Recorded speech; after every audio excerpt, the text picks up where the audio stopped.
नमस्कार जय जगन्नाथ मु ज्योतिर्विद पंडित इंजीनियर नीलांबर पाणी आज आपण मानक एक बहु मूल्यवान प्रतिकारटे मु कहूँ बहुत लोक राति पाइले मो पाखु शह शह लोक फोन कर शह शह लोक आसिक साक्षात कर तो आजिका समय बहुत बड़ समस्याटे हो कौन ना दाम्पत्य जीवन असक्षम स्वामी स्त्री भितर भल उत्तम बुझाणा आ श्रद्धा स्नेह ममता भरा संपर्कटे रोना उभय भर बुझाणार बहुत अभाव रोचे तो से जन्म पत्रिकार जातक निहित दोष थाउ कि उभयंकर किछि मानसिक विकारग्रस्त दोष थाउ किंबा प्रारब्ध दोष थाउ किंबा कौन से निज निज भीतर संदेह तू मैं जिद भी मनीष को बेले बेले बहुत तर्कर ऊर्ध्व को नहीं जाए। तो आपण मानक एक छोटिया प्रतिकारटे मु कहूँ जो जोठी तर्क थाए सेठी शांति न थाए।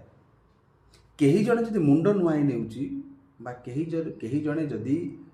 निजको नम्रता आचरण करके शरण पशि जाऊँगी आउ जड़े क्षमा दे दूची सेठी शांतिर स्थापन निश्चित। तो मोर छुटिया प्रतिकारटे जदि सबकि जदि स्त्री बहुत भल किंतु स्वामीटे ता कथा शुणुनी स्वामीटे कौन सी परक्रिया प्रीति हो कि कौन सी अबाटे जाऊँच बा स्वामी जदि निशाद्रव्य अत्यधिक सेवन कर स्वामीटे स्त्री कथा मानुनी कि जदि स्वामीटे भल स्त्रीटे कौन सी खराब बाट को जाऊँगी स्वामीर कौन सी कथा मानुना कि ससुर घर लोक आपणार करूना आप कौन करेंगे। स्वामी स्त्री को शोइबा बिछणार आपण डालिंब फूल 3टी सहित छोट एक रक्तचंदन काठ को गोटे आंगुली मापरे 3टी रक्तदंतिका बोले डालिंब गछर फूल 3टी डालिंब फूल आउ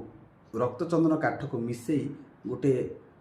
धड़ा कपड़ा रे बांधिकी आपण शोइबा बिछना तले रखिबे गद्दी तले रखिदेवे। निश्चित भाव में आप देखिए मसे खंड भितर स्वामी स्त्री भितर उत्तम बुझाणा सहित गोटे स्नेह भल आउ निश्चित भाव में सबुठ बड़ कथा है कौन भल संपर्कटे आपण भितर स्थापना हे उत्तम बुझाणा हे उभय प्रति स्नेह प्रेम भल पाइबा द्विगुणित हे बढ़ निश्चित एटा बहु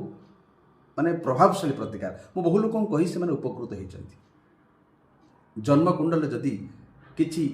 आपणकर जो जन्म पत्रिका आपणकर जेतेबेले